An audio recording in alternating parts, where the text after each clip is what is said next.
Alright, like most of you out there, I'm sure have spent at least a great deal of time in Kansas. I've spent like 19 years of my life.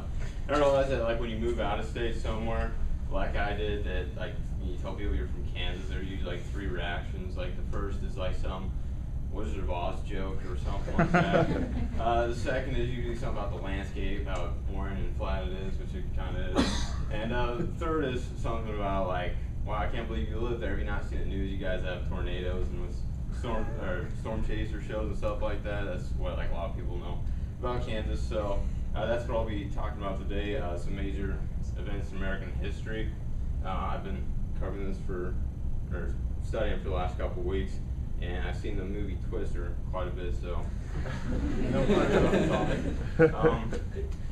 Alright, so this morning I'll be going over tornadoes, the description, and classification.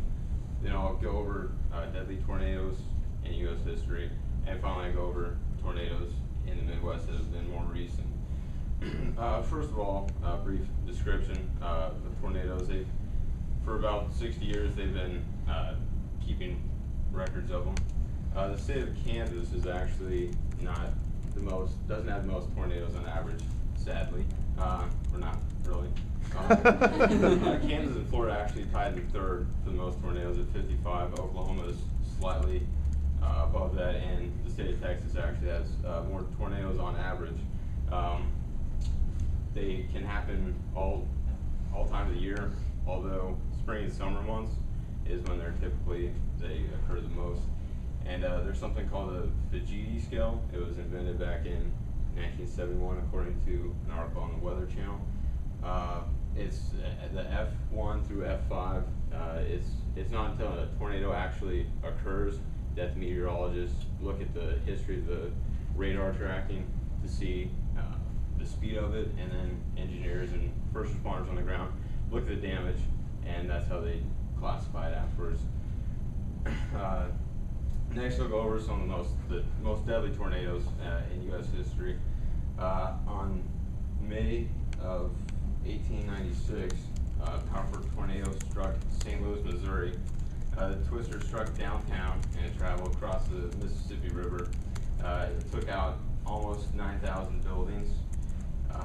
In total, 255 people lost their lives. Another incident about 50 years earlier in 1840 in Mississippi, a twister landed 20 miles southwest of the town, and it traveled alongside the Mississippi River. It's estimated that around 300 lives were lost in total, and most of them were fishermen on boats on the Mississippi River. And then the greatest disaster in American history was known as the Tri-State Tornado back in March of 1925. It crossed from Missouri into Illinois and finally ended up in Indiana. It still holds 3 world records for the longest time on ground, 3.5 hours, the fastest speed forward at 71 miles per hour, and the largest distance of 219 miles total on ground. Those are the most deadly. Now I'll go over the major occurrences in the Midwest recently. In Andover, this is back in 1991, you might have heard of it. In Clearwater, just north of Clearwater, there's a twister that started off, it was a F3, and it moved towards the Andover area.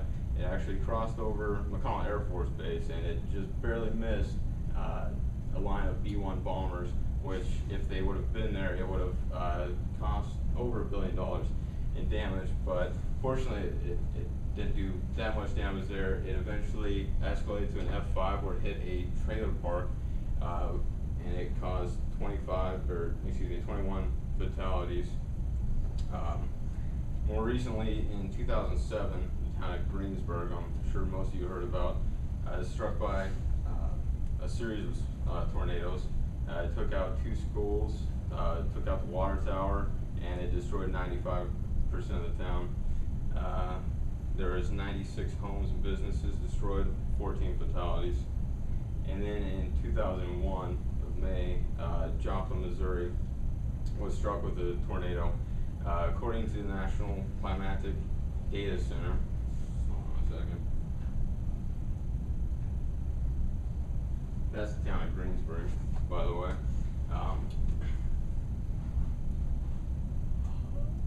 This is Joplin, Missouri. It was a mile wide in size, and the speeds inside reached 200 miles per hour. There was 7,000 homes destroyed, and it was the most costly tornado ever at $2.8 billion. Yeah, there you can see the path of the twister where the colors are more brown. So in conclusion, I gave you a brief description over tornadoes, their classification systems. I went over the most deadly in U.S. history, and then I covered some in the Midwest. Just remember, if you're on the East Coast, West Coast, wherever you are, there's always wildfires, hurricanes, tornadoes, floods, earthquakes. Just remember, there's no place like home. No.